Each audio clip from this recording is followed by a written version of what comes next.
People just uploading company data, personal data, and they don't realize where it's all going. And if you look at the Googles and the Microsofts and the Metas, they're capturing so much information on all these different things we're utilizing.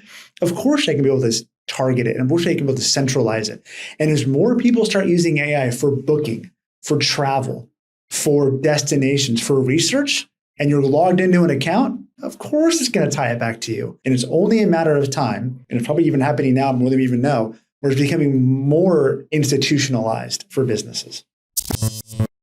On today's episode of the Restaurant AI Podcast, I'm joined by Phil Crawford, a veteran technology leader whose career spans some of the most iconic brands in food and hospitality.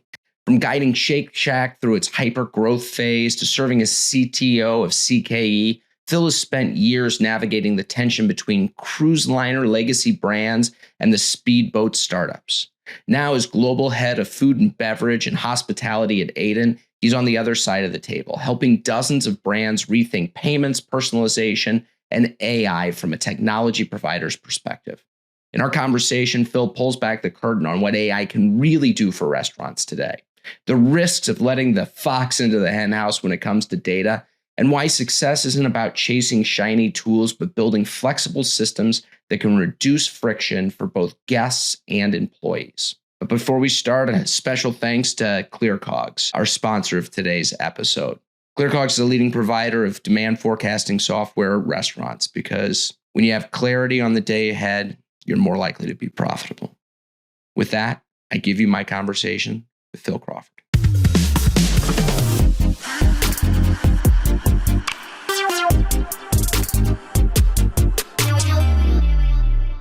Phil, great having you. Thanks for coming on. My pleasure, Matt. Always good to see you.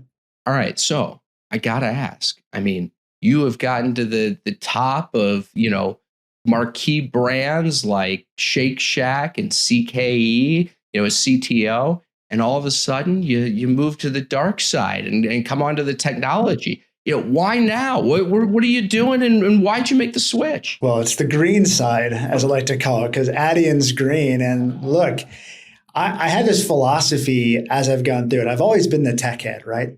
I always will be the tech head. But I never want to go through life and say, what if I didn't try the other side or try a different endeavor to expand my own horizon mentally, right? But also challenge me professionally wise as well. So the opportunity came across to run food and beverage for Adyen, like their go-to-market strategy part of our business, leverage what I've known in restaurant tech as well as restaurant operations, and really kind of differentiate what we're doing as a product now at Adyen and really help influence the hospitality and food and beverage industry. And that was like, man, I can plant a new flag in an emerging industry into a space that I love and help redefine this next generation. Because as we know it, payments are changing. Typical credit cards, cash, to digital, to stored value. And that light bulb moment, that was like, I'm going for this, double down. It's a great company, great culture. I can stay in the food and beverage space. So it's kind of like I can have my cake and ice cream at the same time. And that's kind of why I made the choice. What's changing? What was changing in the payment space that made you say, this is the area I want to go? If you look at outside the US, these idea of super apps and super payments, where digital wallets and digital currencies are taking over the mainstream, where everything's paid on wearables or your phone, right? That's slowly becoming into our payments ecosystem here in the States. And these alternative payment methodologies, crypto, stable, wallets, to me, that's going to revolutionize our space even more than it already has internationally. And as that expands and grows, we're going to see a whole different realm of commerce that's non-actual, keep the hospitality there, but is actually more digital and more increasingly to value on data. The amount of information we know about our consumers through these payment methods is going to be phenomenal. I think one of the things that's blown me away coming on the tech side is how much payments is a business model for a lot of companies. With venture capitalists always ask us why wouldn't Toast do it? And it's like, well, they might, but they make a lot of their money off payments. They want to be a transaction company. I'm curious, what is really changing and when does it change? Because, I hear crypto and blockchain and decentralized payments, but it still seems like it's the status quo. It still is the status quo. I think certain industries aren't ready for those next generation kind of digital currencies, the ones you just mentioned, right? I think they'll have a time and a place, down the line. But as of right now, it is just changing the paradigm shift currently how we interact with the cards in our wallets and digitalizing and putting them on devices and making our life easier, reducing the friction, quite frankly, is the best way to look at it in the way I look in my purview, especially in our space, especially in hospitality, hotels in general too.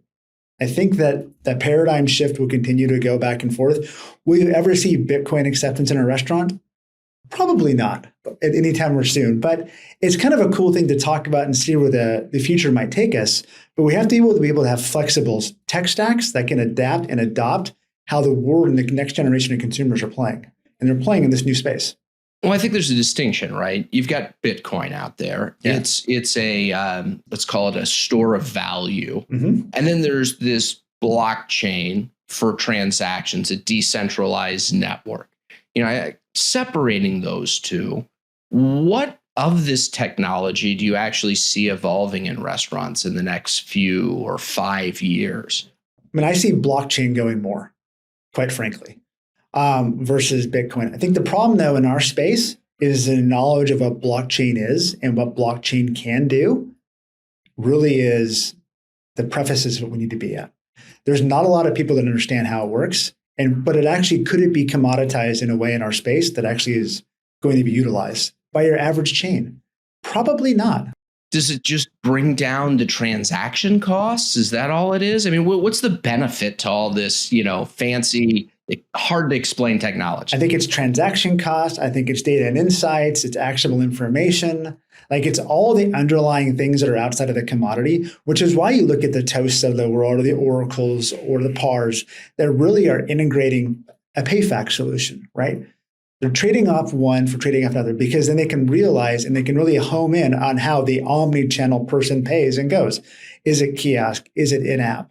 Right? Is it in person? And then really utilize that data for marketing purposes or the different leverage to really personalize and hyper contextualize their experience, right? Blockchains are an extension of that. Now I can bring in different avenues, different facets into the entire ecosystem, and now find out your preferences, where else you are, where you're living at, and so on and so forth. To get more of a homogenized view of the 360 of your consumer.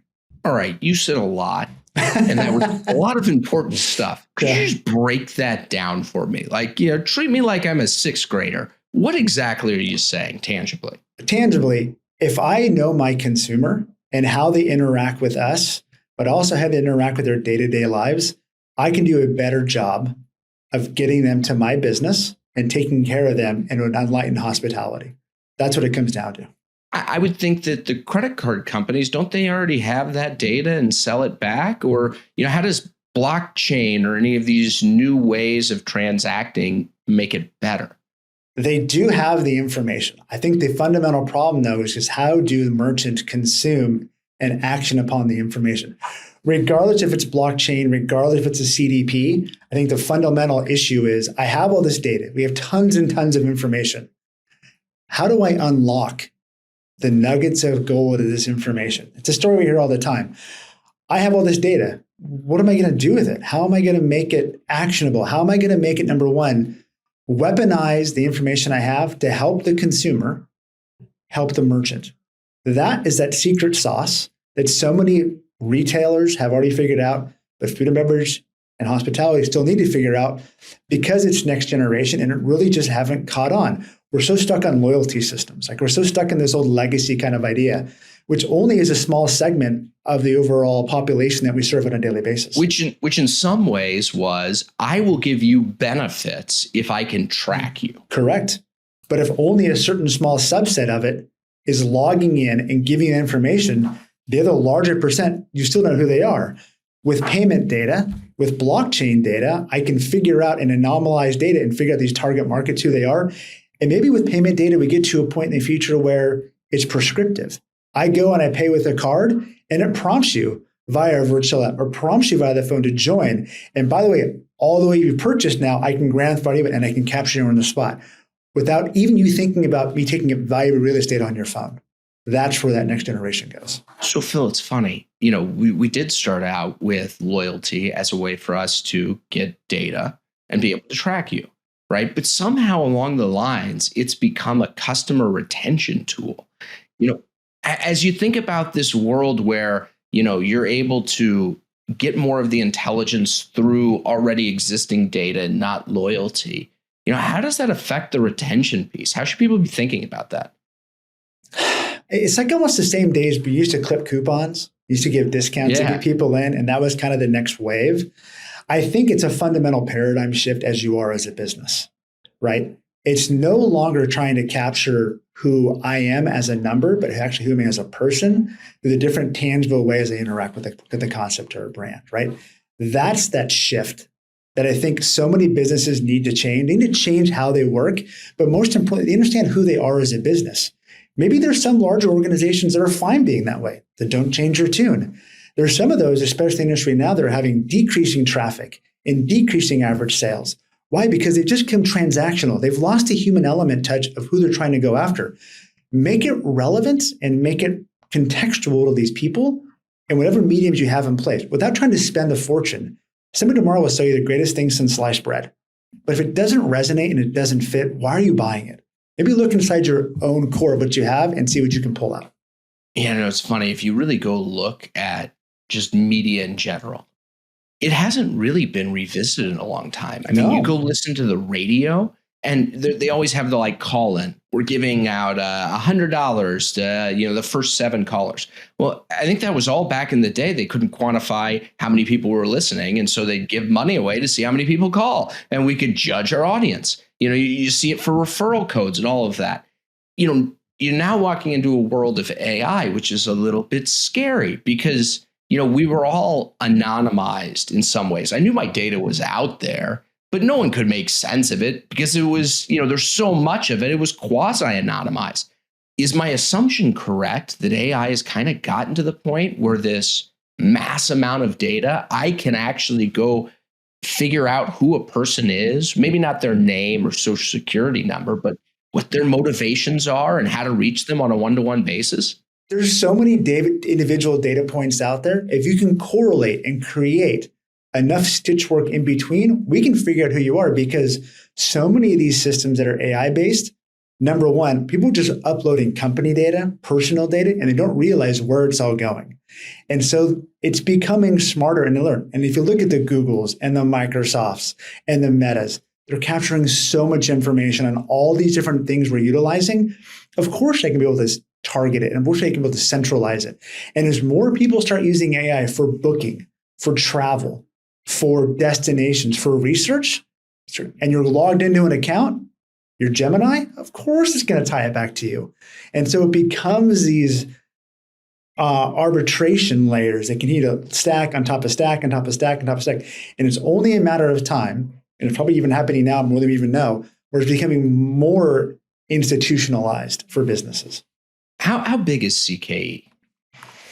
When I left, it was $4 billion in revenue, right? I think there was 2,800 restaurants between Carl's and Hardee's.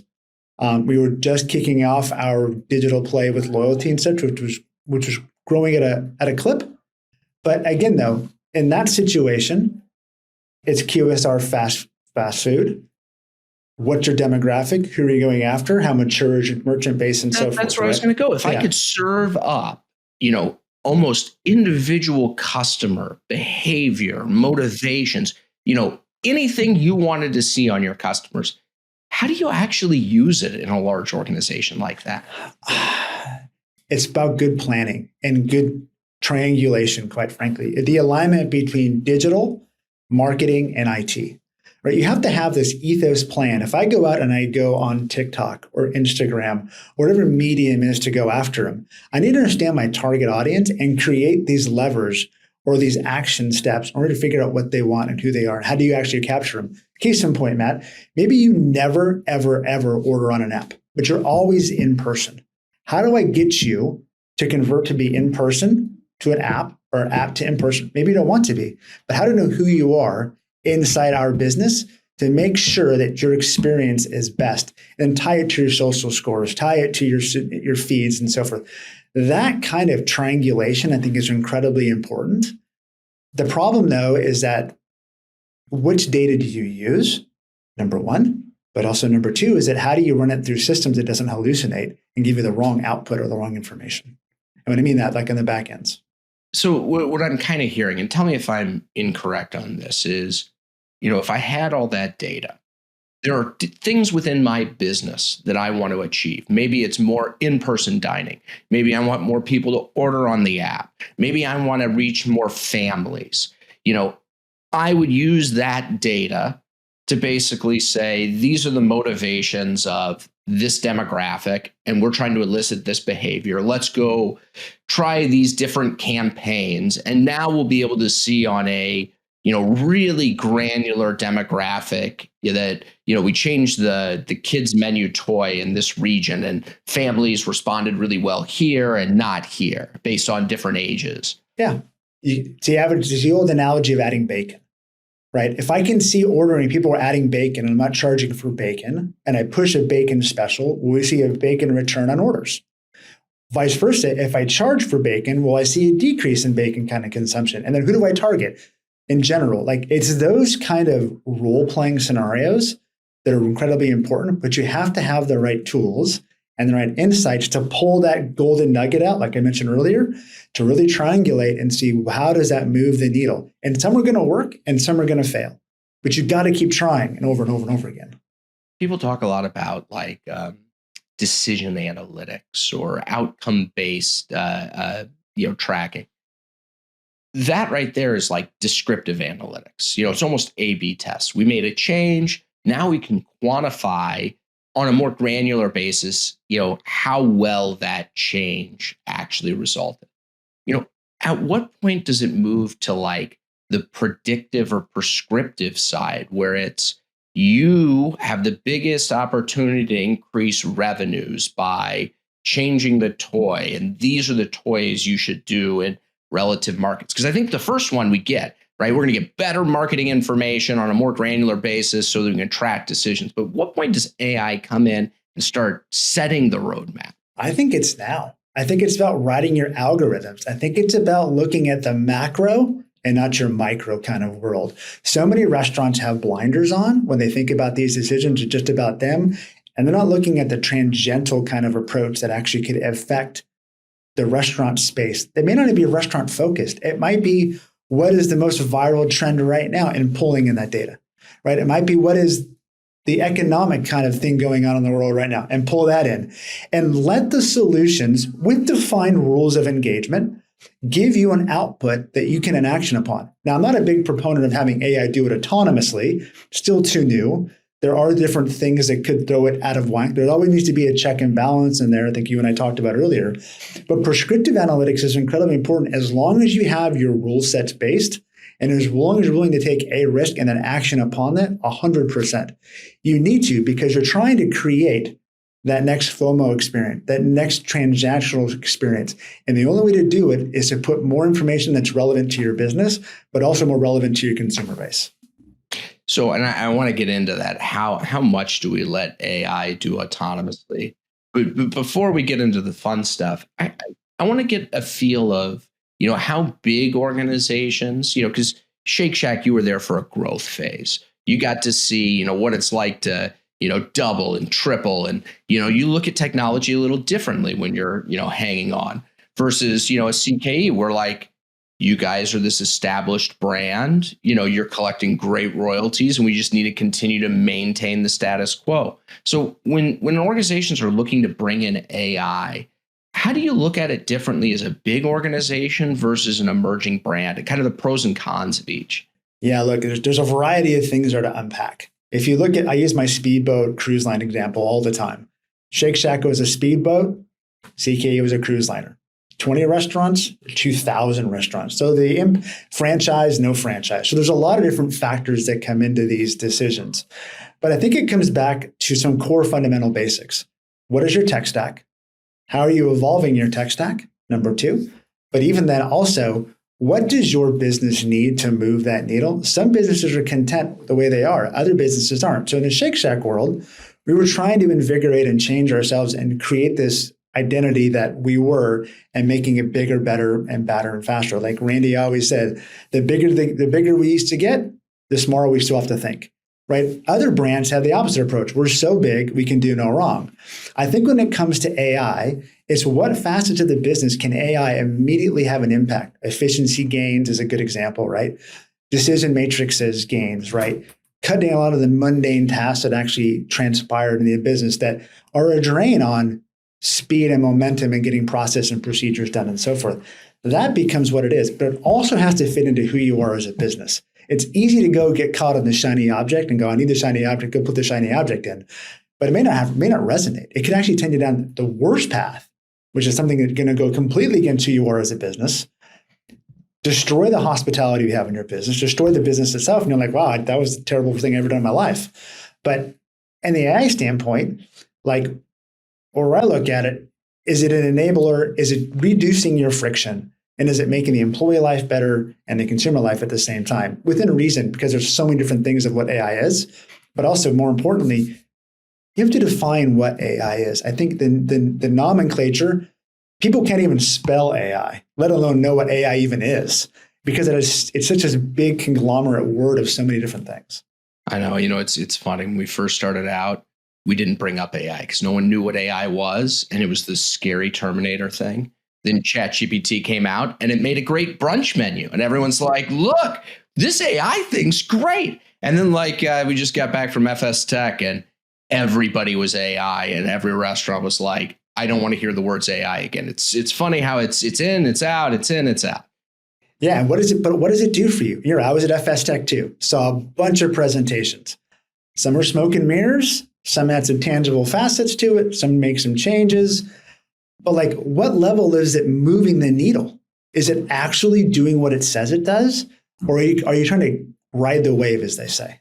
It's funny. I'm doing, you're part of RTN. I'm doing a town hall for RTN on AI. And actually the entire presentation is how to buy AI. And basically the thesis of it is don't go buy an AI solution. First thing, go ask ChatGPT if it can do it. Because if it can do it, or it can do 80% of it, don't go buy a solution. Because a lot of people don't even realize how powerful ChatGPT is. Then, if it can't do it, go ask ChatGPT, give it all your tech stack. Can any of your tech stack do it? Because half of your tech stack you don't even use. And the capabilities are there. ChatGPT will help set it up. And only then, if those two things don't work, ask ChatGPT, how do I evaluate this software? Because I, coming from the industry, having the AI background, I can't figure out the difference between all the voice AI companies. But AI is really good at evaluating other AI tools. It cuts down the noise because there's so much noise out there right now because it's learning at an exponential rate. Other people were querying, right? Similar ideas. And people were uploading all the time what their AI solution does. Right. Those are the things that actually could be incredibly important when it comes to AI down the line. Even if you were to write, if I had this back in the day, I have solution A, B, and C. All three have different APIs. I need to have a microservices layer, can grab all this data and dump it. Write me a code. They can take all these set standards, put it into Python, and have Python export the code, and I'm on my way. I no longer have to hire a developer to do that. And it comes out with all these results, the qualitative and quantitative values, and then you're on your way. It's crazy to your point. Well, I think that's actually the most exciting part of this whole AI thing. And it's the automated coding, because frankly, it's coding is just speaking another language in a lot of ways. And there's this subset of the population, and it's a small subset that speaks the language. And we have to go through them for everything. But if you were to be able to take that, language off the table and open it up to everybody, the number of different creative problem solvers out there that would use it in different ways than maybe a, software engineer would go about something, you're going to see some really interesting things come from it. Yeah. And I think that in and of itself is important because one way to write code, this writing code, you have your set standards, may not be the right way. GPT can tell you a different, more efficient way. It's like tabs and spaces from our Silicon Valley TV show, right? What do you use? Tabs or spaces, right? Same ideas, better way to write it that's more efficient, more collective. And then it becomes less of burdensome for the actual people that are implementing it.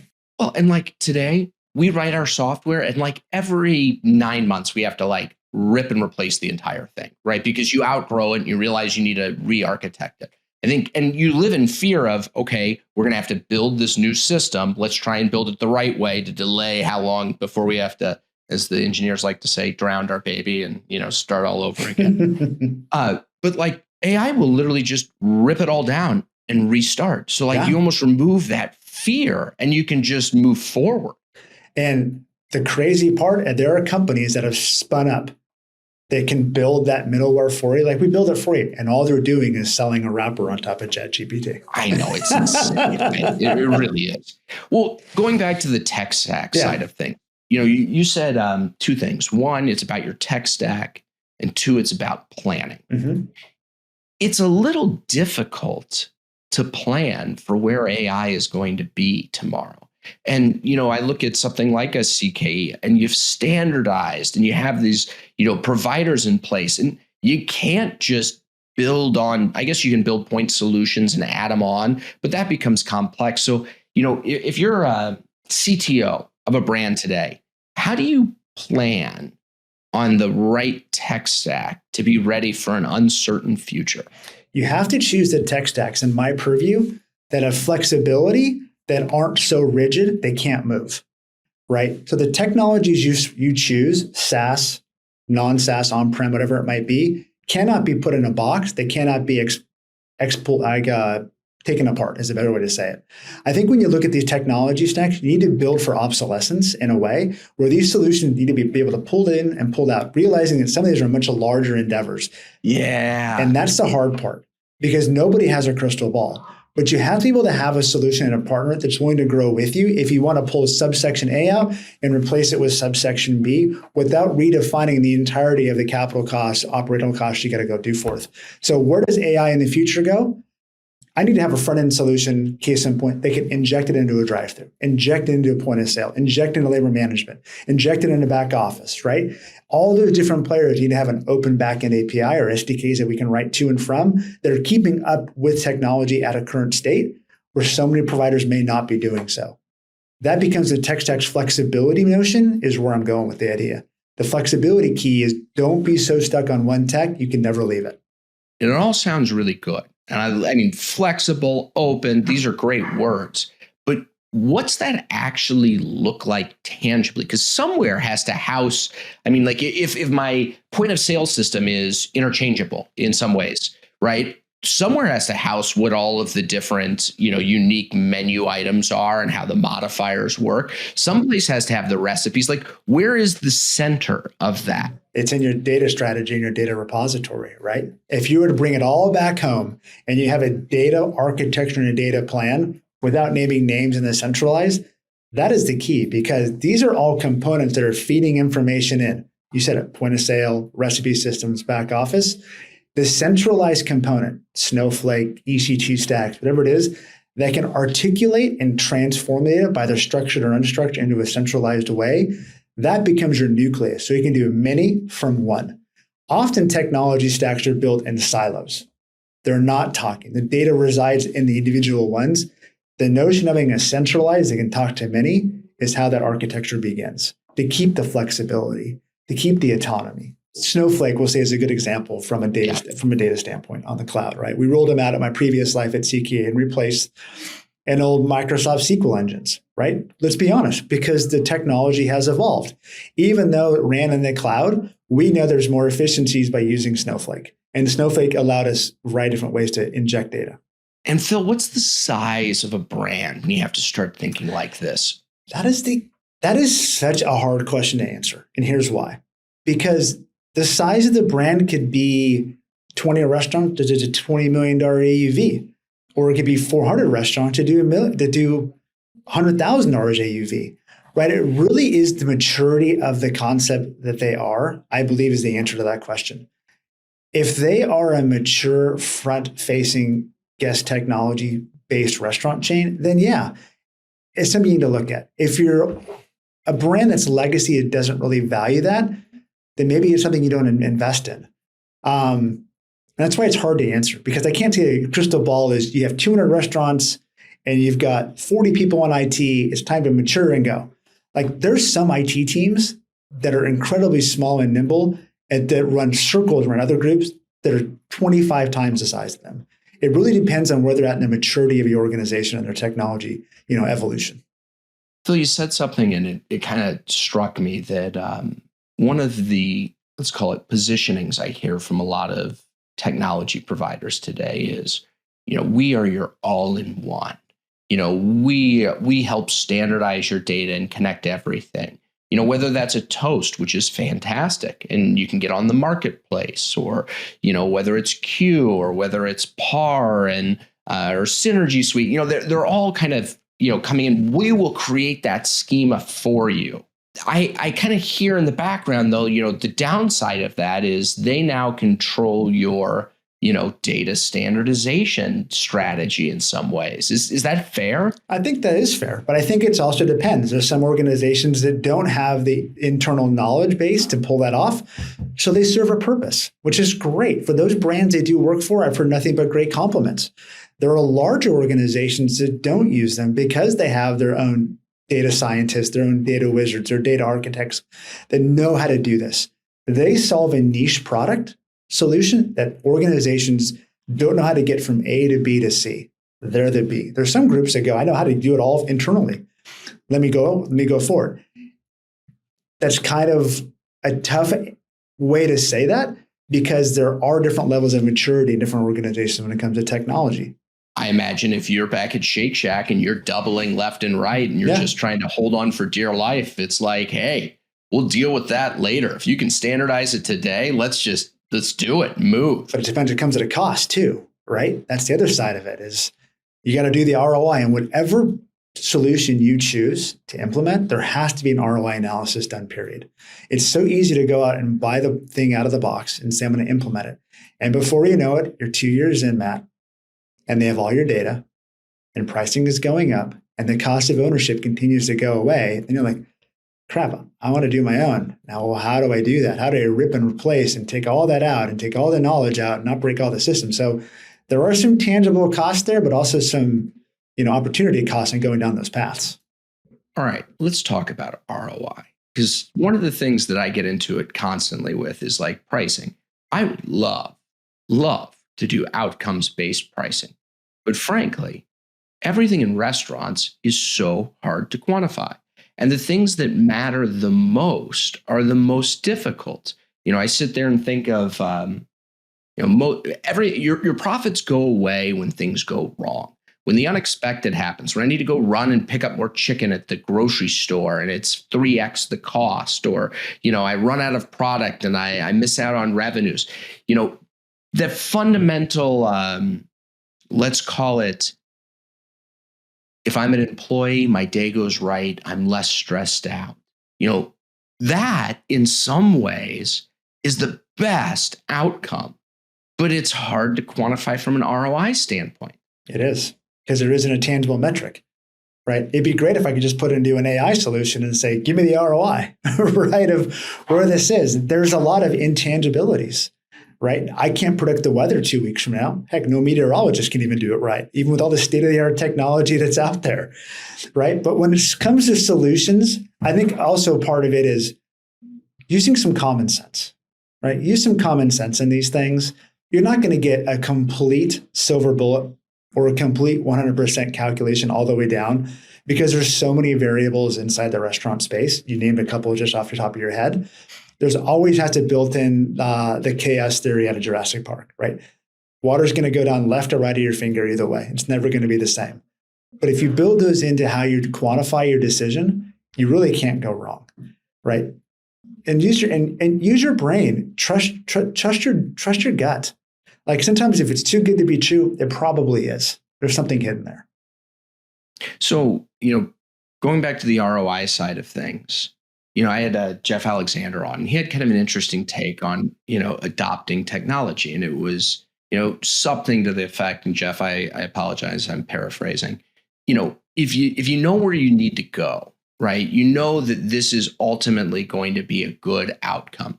Let's say you wanted to have a fractional CFO, COO that's sitting on top of your data that's not available today, but that's where we want to go, right? Start making the steps today. And it's probably going to fail. and it's going to fail a number of times, and you're going to learn along the way, but it's going to carry you forward to reaching that ultimate objective. You may not get an ROI right away, but like you're making steps towards the end goal. How do you look at that, especially with AI, where it's like it's changing so fast, every quarter? How do I make steps towards where I want to go versus waiting till it's all ready? It's fail fast and iterate, right? Jeff's a great example. He's a good friend, right? If you think about what his journey were to kiosks that distributing, wows, right? Bow wows, like all over the place. Like he had a plan.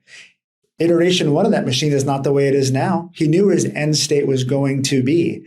And going along that end state, you're going to have to factor in so many different parts. No different than software development. You're going to have great releases. You're going to have bad releases, right? But at the end of the day, you want to have a solid release that has this feature set and functionality. It's that same mindset of development through that life cycle that you're going to have those ebbs and flows and those ups and downs in generative. There has to be a normative kind of constant all the way through. It should be going up and to the right is the ideal state of whatever you do with regards to a decision matrix. But you have to stick to your guns to the end state.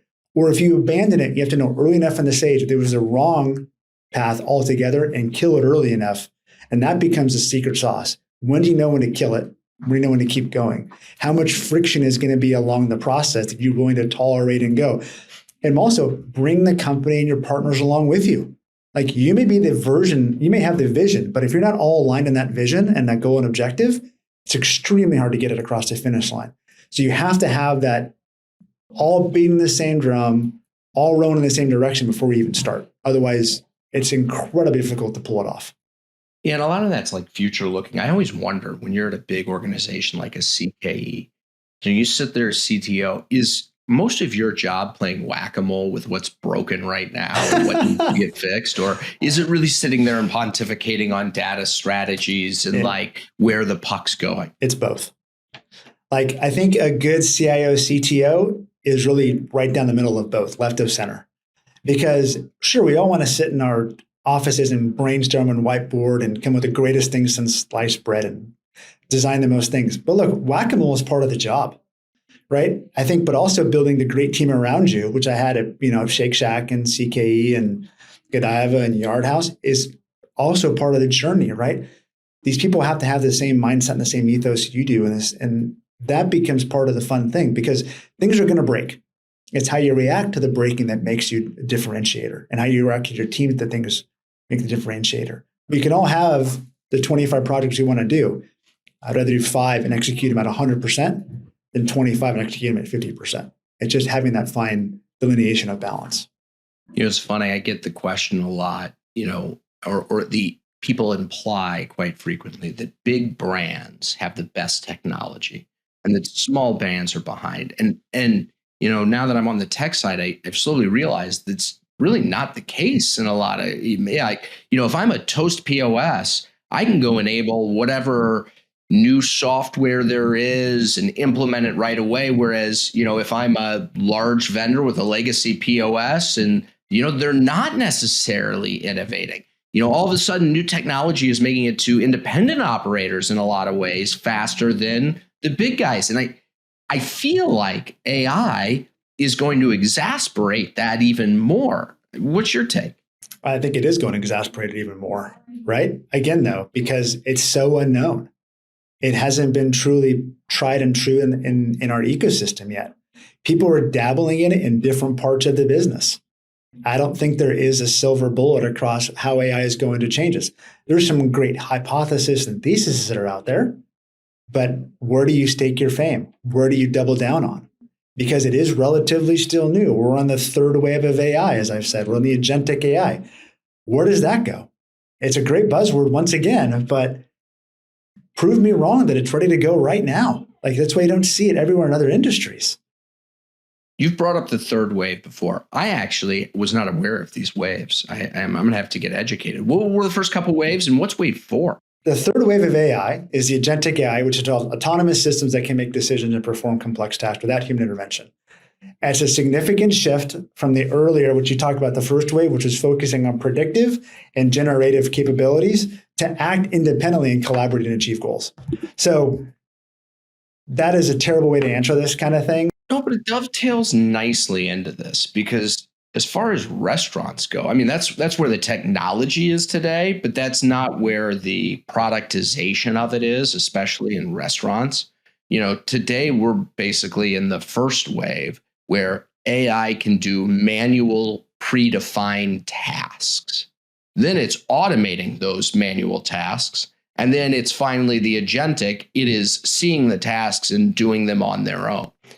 Yeah, I think a lot of the restaurant space really is focusing on handcrafted knowledge, right? I have a bot, and I program the bot to make a decision, right? First wave. And that in and of itself is where I think a lot of people get confused of what AI can do, whether it be a large language model, whether it be an NLP, whether it be a bot, and so forth, right? And then we keep talking about people have these IVR systems where you actually can talk to a person. Again, it's still generative in a way where they're talking about these data sets and they're creating content based on some previous learnings. But it's not learning on its own, making the autonomy to make its own decisions. Will that ever play inside of our space? I think the question is still be determined. This dovetails nicely, and I just had Bill Lindsay on. One of the conversations we were having was systems of record. And, I had two minds of this. I've got my back of house system. It is, it's been around for the last 30 years. There hasn't been a lot of evolution there. I put in my invoices, right? I count inventory. I've got my menu costing. It tells me my food cost. It is the same numbers I've seen for 30 years, very helpfully deployed. And part of me says, okay, well, we make changes to those numbers constantly. Like if I had a true AI system, right? I could literally have it rewrite the code base to make it, more streamlined or adjust recipes in real time. But all of a sudden I've let the fox into the hen house where it can rewrite the back end code. Whereas there's the other side of it where it's like, there's this system of record that I know AI hasn't messed with, and I can use AI to read it and regurgitate things. I'm kind of curious how far you see AI, penetrating into the tech stack. When does it become agentic in the fact that it is literally rewriting report code and, the central tracking? You have to have the good discipline internally to accept that. I think that becomes the caveat of change. Are you willing to let, to your point, the fox in the hen house and eat some of your hens? Because it's going to happen. It's going to have an anomaly. It's going to hallucinate and put a wrong data set in there. And all of a sudden, you're just getting wrong outputs. That's a problem. If somebody's actually data checking it and fact checking it. Yeah, and the AI is going to be the one fact checking it. It's going to check itself. Yeah, right. It's perpetuating its evolution real time, and you have to be able to catch it. I don't think we're there yet. I do not think for results that can impact a business negatively to that degree that it's autonomous, right? It might be able to give you a result, but it still needs to have a human interaction or an intervention before that result can be implemented. I think that's where we're at now. I think those businesses that have a complete full autonomy without having any kind of discipline or having any kind of governance, or asking for a world of hurt because they don't understand the negative connotations that can come of a model that becomes self-aware, to use my Terminator terminology. And I want to get to, AI and payments. But before I do, you've spent enough time around this industry. What do you think is real today? And what are the things that are real that you could utilize today that from an AI standpoint would help my brand? Similar to what you guys do at ClearCOGS, right? I think, and this isn't a plug for you just because we're doing this. Feel free to plug us. I got no problem.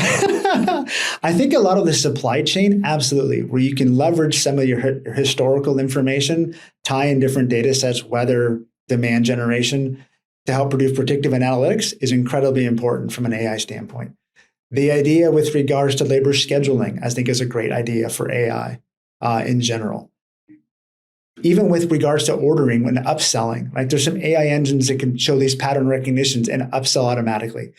Those are some very basic, I want to say basic, I would say pseudo examples where you can actually leverage AI that actually has some tangible benefits. Baby steps. They're baby steps, but to your point, you're not letting the fox into the hen house because they're controllables. You can actually see the outputs these are actually going to do instead of intervention in a way. Yeah. What's the fear there? Because it does feel like restaurants are always slow to adopt these, technologies. Yeah. We're talking, there's baby steps. It's baby steps, but look, the restaurant margins are so small. Like one mistake can destroy a profitability instantaneously. Like we see it on macro things when you change a brand's logo around or change a brand's ethos. I mean, that has nothing to do with AI. That just changes their bottom line. If I were to put in an AI that basically said, run my business and I'll take whatever you say on production planning without any kind of context of weather, historical, there's a game outside, and go off of that, you might be 86ing everything on your menu. Or vice versa, you might be overproducing, means your waste is out of control. Like there are still some human elements. We're just not there yet because we haven't figured out how it can't negatively affect our bottom line. Yeah, and that points to the technology not being there. But I sit around and see, autonomous rockets landing on aircraft carriers or and, drones. driverless cars. Like AI is incredibly powerful. It is. Like you would think this isn't a technology problem. It's a implementation, or a operationalization problem.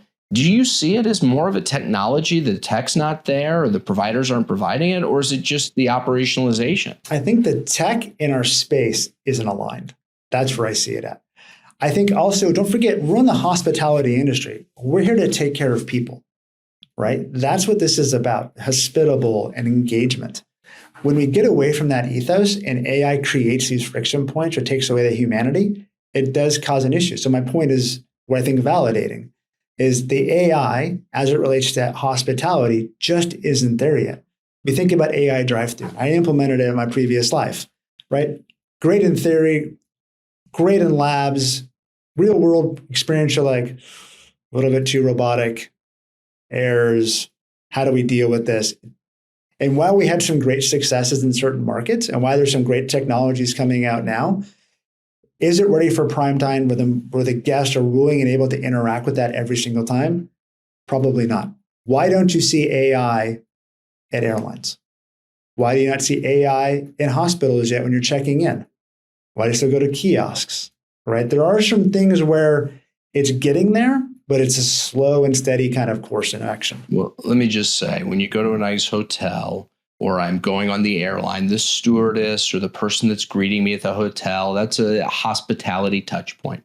When I drive through Taco Bell at 11 o'clock after a late night flight, the person that's greeting me as the voice person taking my order, I actually prefer the AI, and I hope they don't boot them out anytime soon because I actually like the AI thing. Well, you're also a technologist, right? I think you have certain individuals that actually still want to talk. That might be their only human interaction they have all day. So honestly, it's I different feel mediums. the pain of being on the drive-thru and you're making a bunch of things and you're in a rush. It's hard. And this person's taking their time to order. It's and hard. I, on the other end of the line, feel rushed, right? I feel like, oh no, I changed my mind. Is like I've somehow offended the person that I'm giving the order. But the AI, it's like, get rid of that, add one of these. No, you misheard me. I kind of like the experience better. But AI actually only plays in certain industries, right? And that fast food industry, it makes sense. Could you imagine going to Chili's and ordering at an AI at a table? No. Yeah. So I think the AI needs to fit the business you're in and changes in what you're trying to accomplish in that medium. You're in fast food. I want to get you through the drive-thru. It's puts food in your stomach. I want to get in and out and move on my way. Different scenarios might be, I want to sit down with my family and enjoy some chips and queso for a while. All right. You basically said two things a second ago. Basically said the tech in our space is behind. The technology providers are not necessarily the most cutting edge. And also that restaurants, their core competency is the hospitality side. They're not necessarily tech companies. Well, now all of a sudden you're on the technology side of things. Like, how does that change your perspective on what the core competency of a restaurant, brand should be? It's a great, humbling experience to be on this side of the table. because I think I took for granted the interaction I had with my partners and my vendors to explain the journey we wanted to and get with the vendors and have a kind of a coalition approach. I think in so many ways, and this is not generally speaking, this isn't certain things I've experienced. You have partners and you have merchants or vendors that are kind of have not a symbiotic relationship. It's kind of like a love-hate. I love to hate you, but I need you kind of approach. Well, in some ways, you have partners, and then you have people that have a stagnant product that they sold you. Yeah, but I think that where I was going with this is it's having the open lines of communication and talking to your partners and saying, what do you want to accomplish and how can I help you get there? It's an open line of dialogue with no kind of predetermined bias. I think that's something I've learned being on this side of the table is instead of having one brand, I have 50 brands that I potentially could speak to. And hearing the voice of the customer, hearing what they want to see. How do we develop products that's going to meet the median consciousness across all these different concepts, right? Because you may have some that are far fangoed, some are just basic block and tackling. But bringing that customer advisory to life and actually having going on the journey is incredibly important because I think a lot of these technology decisions are made in a silo by these vendors or partners without taking any kind of context from the actual end users that are going to use them, right? And that becomes an imbalance of approach, which is a problem, right? Which is why you see things go to market so quick and like, this has no relevance to what I'm trying to do. Like, did you even talk to me about this? Like, that's not the problem I'm trying to solve. Having that basic conversation I think is so incredibly and relatively important with everybody you have in your partner ecosystem. That'll help you build your roadmap out longer term. If you don't have those, that's where we get a farther away the wedge gets created. All right. So I've been told by countless people to avoid gigantic brands as an earlier stage startup. I'd love your perspective on early stage companies working with large restaurant brands. And also just in general, working with earlier stage companies. You know, what's been your experience and when is it the right brand fit? It depends on what you're trying to sell the big brands, right? Again, we talked about earlier, the big brands in a variety of ways are institutionalized. They have their core systems, they have their core way. They're a cruise liner, right? They're very hard to shift and move. Where the more smaller, agile ones are willing to take life's good for them. Life's risk good for averse. Yeah. Status quo isn't bad. Look, there is no silver bullet right answer here. I think the question is what problem are you trying to solve for the brand? If the big brand has a problem that you can solve, i.e. sell me this pen, right? Wolf of Wall Street, you're in. You shouldn't have the fear factor that because you're the small guy, you can't go knock on the biggest guy's door. You should have enough of a confidence and enough of a self-perseverance that I can go knock on them and say, I have a solution that you might want to hear about, or I've heard you're in this market for it, regardless of what it actually is. If you focus on only the small individual groups, you may have 1,000 small groups that eat up all your time, or you might have one big one that eats up all of your time. You have to figure out the delineation of how you are as a business, which way to go. But there isn't a right answer. I think it's about aligning your product to what the business needs, and that dictates your path. All right, last question about your past history as a restaurant technology executive. What was the biggest strategic technology mistake you made and why? What happened? Tell me the story. Oh man, this goes way, way, way back. This goes back to my Yard House days. We all know what Shazam is, right? The music app. I still have the app. So do I. I still use it every once in a while. We decided to launch. So Yard House is known for audiovisual, it's music. And we were like, hey, we're going to go ahead and build an app where you can hear the playlist and review the playlist real time. And then you can download the playlist on Spotify and we'll make a revenue stream out of it. I think you can actually still do it today. But this is before revenue monetization. We realized, we're going to build this app. We're going to show the playlist. It's going to score real time. We built all these data feeds. We had a microservice. We did a ton of stuff. Lo and behold, somebody could just hold their phone up and go, oh, it's Shazam. Or go look at the screen behind the aviary and go, oh, it's just a song I've heard. So spent a lot of time, did a lot of research, kind of went against marketing, did our own thing. Yeah, it never took off. I love the ego, by the way, that you think your playlist was so great that everyone wants to listen to it. Look, outside. It was part of our foundational thing, man. Like Steve Platt, who I absolutely adore as a founder, could control all the yard houses from his laptop and sync all the music, so every yard house could have the same song at the same time. Like, it was cool. Don't get me wrong, from being a music head and like having that kind of cool thing, but good idea, wrong application, live and learn, you move on. But again, though, got to try it, right? What if it was just the opposite? What if it revolutionized everything we know? Would we all be doing high fives? You remember Pandora before everyone just had Spotify? Oh, yeah. I got rid of my account a while ago, but yeah. So I was late to get rid of my Pandora account because back in 2010 through 14, like every day during prep, I would thumb up and thumb down songs. And like I had this Jimmy John's playlist back when we were, I'm sure, using unsanctioned music that wasn't being paid royalties. We all did. And like I was so married to that playlist because I had 4 years of daily reinforcing into the playlist. It was like this. It was emotional. It was part of me giving that up and going to Spotify. That was a difficult moment. It's the evolution of the music industry has changed. Back in the day when you used to take CDs and load them onto programs called Megaseg and have basically your own DJ. Now you just subscribe to solutions like Rockbot or Spotify for Business, random playlists, click play and you're on your way. I remember the outrage when we all had to spend $20 a month to have actual music that had been paid for so we didn't get sued. Yes. ASCAP and BMI, you got to make their money, man. That's how it is. All right, shifting gears to today. You're in payment processing, right? Or intelligence on payments as well. Yeah. You've got this wave of AI coming in. You're running all of the hospitality side of the business. How do you look at AI? How does it set your roadmap for what gets provided? And let me put it this way. Do you have the roadmap of what services you want to provide and you find ways that AI might be able to facilitate that? Or do you sit there and say, here are the new capabilities of AI. How do I layer it in to make today's product better? Is it opportunistic or strategic? I think it's both, actually. I think it can be both. I think it also goes back to listening to your merchants, right? I think the way I look at AI personally, and I think people in the same business here is like, especially in the payments industry, is like, how are we improving efficiency? How are we detecting fraud more accurately? How are we enhancing the customer experiences, right?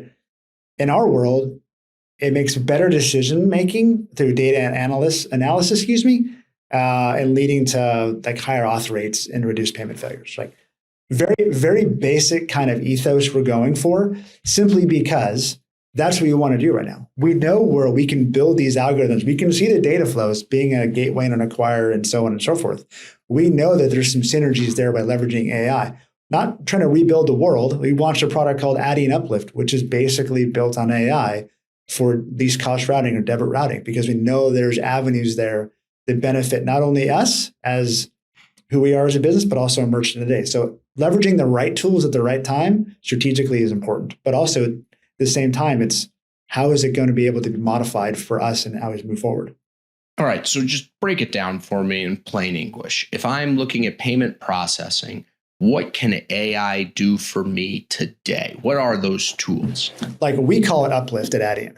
And basically what it can do, it can actually quantify the transaction, route it to the if it's a debit card versus a credit card, to the proper network for the best possible rates, but also from AI, we can use pattern recognition for the transactions and help reduce your fraud through chargebacks, because we see these anomalies pop up in real time versus having a human go look at it and go, oh, that looks like a bad transaction. I'm going to flag it and then do research. We use artificial intelligence to say, if it looks like a duck and it walks like a duck and it quacks like a duck, it's probably a duck kind of approach. Yeah, that makes sense. So today, basically, I can optimize for payment rates using AI. What is the optimal combination so I get the lowest rate for a transaction? And I can flag, not just like shut the person's credit card off through the credit card company, but my payment processor can say, you don't want to accept this charge. Correct. We see different angles. And that's what makes us unique, because we own the tech stack end to end. So we're not like some competition where they're bolt-on solutions you have to add and subtract and so forth. As part of our ecosystem, it's ingrained in our DNA as we go through the journey with our merchants. So there's no intermediaries in between. So that's today. What's it look like a year or two from now? What are the next kind of benchmarks where it can add value? I think a lot of it's going to be data analysis and reporting, right? I think that's where it's going to go. I think the days of you logging on and getting a static report will go away, where you can actually talk to an NLP, right? And it generates reporting for you, or automatically warns you in advance of things you're seeing transactionally. Like, we're not there yet, but I think there's a wave of the future where it will be. Yeah. So this almost applies to that. There's this saying that I'm kind of working on, that AI should almost be quantified by how many things go according to plan, not necessarily how elegantly it quantifies the things that don't go to plan. I don't need a great report on all of the chargebacks that I had, right? I need you to make sure that there are no chargebacks on that report, the absence of the problem, not the quantification of it. That would be an ideal state, right? If I was batting 1,000, as they say in baseball, what am I doing right to bat 1,000, and how to replicate it day in with day out with very minimal effort? And how far are we away from explainability on that? Like, I can imagine it's very quick for me to be able to say, hey, don't accept this, transaction, almost like AI's hunch, gut reaction, probably not a good one. But, the actual, being able to tell the customer, you got rejected because, the AI said these following things. I mean, this company has spent several years, even before I joined, to get to where we're at now. But we're still early stages, right? We're still seeing where it will go and take us as a journey. But so far, the results we've seen are positive from our merchants that are actually utilizing it. And it's only up and to the right from there. We continue to see more about it. We talk about it on our earnings releases. We've talked about it in some case studies, especially on the larger merchants we have. And we're seeing some quantifiable benefits. But also, look, it goes back to us talking to our merchants. How else can we make this better for you? What other tools can we devise based off this foundation we've already constructed? Are we anywhere near an industry that doesn't have transaction-based fees? I don't think so. I don't think so. Well, in some ways, it's kind of a beautiful thing. If I'm doing more transactions, I can afford a little bit more. Correct, right? It's a yin and a yang approach. Well, look, to wrap things up, what advice do you have for any young CTOs out there that are now sitting in a position with a board that's saying, what's our AI strategy? It's nice to say we want to have a flexible system that's open, but what tangible advice do you have?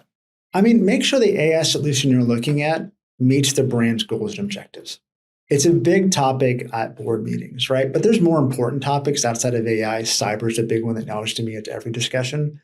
But somebody's going to come to you and say, I want this tool for AI. Make sure you understand what the tool it is and what problem you're trying to solve, and how does it affect your business? Because again, somebody may have seen it somewhere else and it may have no relevancy to your business. But number two, it could be so disruptive it could have detrimental effects to your business. That's what I would say, somebody that's up and coming in that space. And then how do you get across the fact that there are risks and that with any innovation, there's going to be failure? Yeah, it depends on which solution you choose, right? Every single decision you make has pros and cons. And being able to articulate and educate those people that bring it to you are incredibly important, because they're probably hearing an idea third party, but they don't understand the nuances of what it takes. Wrap the food. Okay, but do you understand how that actually has to be applied? And here's the cost to wrap a burger. Like, here's the ROI to do so. Like, having those contextual conversations and laying everything out, not at a ground level where it's super techy, but at a 35,000 foot level where anybody can understand it, is incredibly important. And you have to be able to articulate it in a way that can make sense, but not make the person who brought it up sound like an idiot or make them feel like an idiot, quite frankly. All right, and then the last question I got for you: any tips, tricks, ways that you're using AI personally today that you love that you'd like to share? So I fell in love with Gemini's ability to take like PDFs of whatever story you have, put it into this option where it's like a podcast, and it takes that and builds a podcast out of it. So I can take a couple subjects, put it in there, and it transforms it into like a podcast. So I can load it on my phone when I'm in transit and listen to it. It's phenomenal. It's really a cool way to, rather than you reading page after page after page, it makes it very conversational.